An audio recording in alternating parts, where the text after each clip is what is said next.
Libog ko aning mga migo nato nga mga dili katoliko kani mga pundok ba nga gipangtukod lang og mga engkanto. Si pangitag tawag ining mabasa nya pagkahuman og pangitaan pud og mabasa dili pud makahatag. Bisan gani sa ilahang kaugalingong mga pagtulunan dili gani sila kahatag gani og mga sita sa Biblia kung kitang mangita dito nila. Kasi sila mangita sa tuag tawag ining mabasa pero kung kita mangita mabasa sila di pud kahatag. Di ba? Nya ikaduha, wala man sa Biblia nang kung di masulat, kung dili tawag anang nakasulat sa Biblia di tuuhan. Wala man sa Biblia, imbento man ng Luther nga mo ilahang tawag anang gidasunod. So, bot pasabot, kitong mga Katoliko nituman lang ta sa pagtulunan nga gitudlo ni Kristo. Nga kung sa tiyang gitudlo, mo to atong tawag ining tubuhan. Paman tudlo si Kristo nga ala. Pagbasa mo, apo ditudlo si Ginoong si Kristo nga ala, katulad nasulat inyong tuuhan. Dili daw kuno sila motuo sa purgatorio kay wala daw kuno na mabasa sa Biblia. So ang pangutana, mabarugan bagay kahanan nila nga kung dili mabasa di nila tuuhan. Kung ningon ana ang ilahang baruganan nga kung dili mabasa dili tuuhan, dapat dili unta sila motuon ng ilahang mga founders. Ano man kay kanang ilang mga founders nagtudlo-tudlo na kuno sa nakasulat sa Biblia pero sila mismo wala nakasulat sa Biblia. Kadaghan nilang pagtulunan nga dili nakasulat sa balaang kasulatan nya mo'y ilahang tawag ining gituuhan.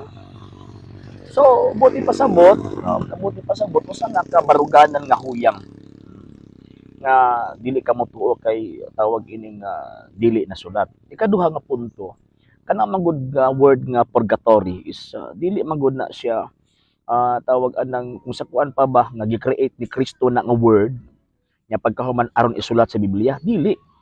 Ang word magud nga purgatory or purgatorio sa gitawag og Spanish, usa ka na ka formula nga gilitok or tawag anang gihimo sa Santa Iglesia Katolika Apostolika Romana aron mailahan sa gitawag og mga magtotoo sa pagtulunan nga gitudlo ni Ginoong Jesucristo. Usa man tong pagtulunan ni Kristo gitudlo. For example, sa St. Matthew chapter 5 verse 26 kanang niingon si Kristo nga bilangguon ka didto hangtod kabayran mo ang imong salaod. So kana nagapunting man na sa laing kinabuhi, buti pasabot dito sa laing kinabuhi na apay bilangguan. O kanang giingon ni San Pablo 1 Corinto kapitulo 3 bersikulo 15, kanang giingon ni San Pablo nga apan kun masunog kini nan mahanaw kini kaniya apan maluwas siya nga nakaikya siya niining kalayo. So unsa man ang kalayo ha, impierno na. Hindi man impierno kay gipadayag kapitulo 20 bersikulo 12 ug 10. Dito sa impierno forever naman dito ang tawag anang kalag nga mahimutang. Samot na nga dili na langit. Ngano man kay sa langit wala may kalayong pag-antos didto. So kanang gipamulong ni Kristo nga bilangguan ug kanang gipamulong ni San Pablo nga kalayo nga naapay kalingkawasan niingon ang Santa Iglesia Katolika Apostolika Romana tawagon og purgatorio. Mura bag Biblia ba? Sa sinugdanan sa first 300 years wala man ka di makabasag pulong Biblia sa makasulatan sa mga apostoles. Di man ka makabasa. Pero ni mo simbang Katolika kanang balaang kasulatan nagisulti din niya sa balaang kasulatan mismo kana sa Biblia mismo kanang giilat ng Biblia tawagon nato ng Biblia. Ang Katoliko may nanamulong ana. So buti pasabot ang mga pagtulunan nga gitukod ni Kristo gitudlo ni Ginoong Jesucristo gisimplify na sa simbahan pinaagi sa paghimo og mga termino nga dali rang masabtan sa gitawag og mga magtotoo. Mo ni hinungdan nga nituotan ni anang maong gitawag og purgatorio kay ang esensya niya gitudlo na ni Kristo. And at the same time, mituo pud ta sa simbahan kay ang simbahan ingon pa San Pablo, Efeso kapitulo 3 bersikulo 10 nga pinaagi sa simbahan ang kaalam sa Dios igatudlo diha sa nagkalain-laing paagi. So nang mutuo ta sa simbahan nga niingon na kanang lugar kanang giingon ni Kristo nga bilangguan, kanang giingon ni San Pablo nga kalayo nga naa pay gitawag og kalingkawasan, tawagon nato nagpurgatorio. No, so nituo ta nga kining moong purgatorio mao ni ang luna o estado sa temporaryong paglinis nga diin didto ipahimutang ang mga kalag sa tawag ining mga nangamatay na nga naa sa estado sa grasya apan naapay damyos nga bayaran sa ilahang gitawag og mga sala. Kay kita man mga Katoliko nagtuo magud ta nga naay ang sala sa dihang mahimo na sa tao naa say duha ka epekto. Pinaka number 1 gitawag siya og guilt. Number 2 damage and penalty. So kanang maong guilt nga nahimo nato resulta sa sala nga ato ang tawag anang mahimo, kung sa kung napapas na siya sa panahon nga gidawat nato ang sakramento sa kumpisal kanang giingon ni Ginoong Jesucristo sa Juan 20:21 hangtod sa 23 nga si bisan kinsang sala nga inyong pasayloon kini napasaylo, si bisan kinsang sala nga dili ninyo pasayloon dili usab kini mapasaylo. So ni anang panahona sa diyang makasala ta kanang guilt nato nga resulta sa ato ang gitawag og sala mapapas na. Pero naay nagpabilin nga damage. Ngano man kay every sala naa siya damage and penalty. Murag kanang nakautang ko ninyo og nakabuak og usa ka botilyang kuan, usa ka botilyang ang gitawag og soft drinks nya pagkahuman nangayo og pasaylo sa tag-iya.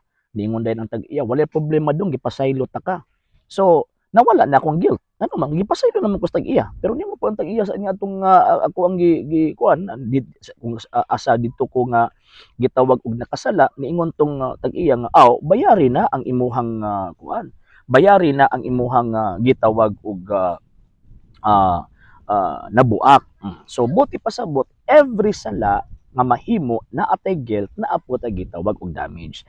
Dinhi sa kalibutan maangko nato katong giingon ni San Pablo Efeso kapitulo 2 bersikulo 8 hangtod sa 10 nga kadtong dugo ni Kristo nga giula alang kanato pagtanggal to sa atong gitawag og sala ug makadawat ta grasya pinaagi ni anang maong sakramento nga iyahang gitawag og gitukod. Pero wala man giapil dito ang gitawag og damage. Ngano man kay kanang damage kita mismo ang mobayad ana. Kita mismo ang mobayad ni anang maong gitawag og damage. So kanang damage sa atong sala nga nahimo, epekto na sa sala nga atong nahimo, mawala na, mapapas na kung sa samtang kita gitawag og buhi pa. Mapapas na pinagi sa pagbuhat nato corporal and spiritual works of mercy.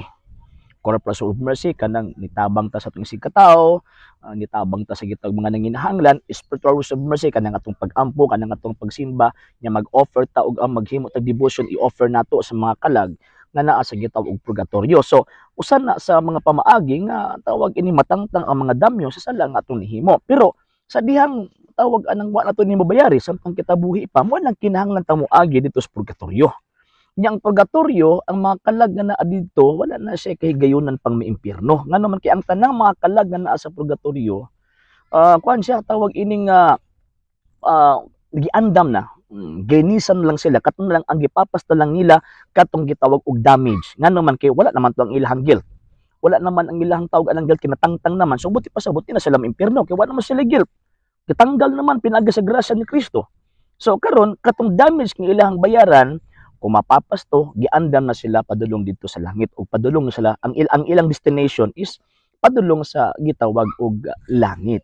So mo na kami mga Katoliko, kitang gitawag og mga Katoliko nag-offer tag pag-ampo ngadto sa Dios alang sa gitawag og mga kalag sa mga nangamatay na ngano man kay katong mga kalag mga mga nangamatay na nga naa didto sa purgatorio, di naman gud sila makahimo sa pag-ampo sa ilahang kaugalingon.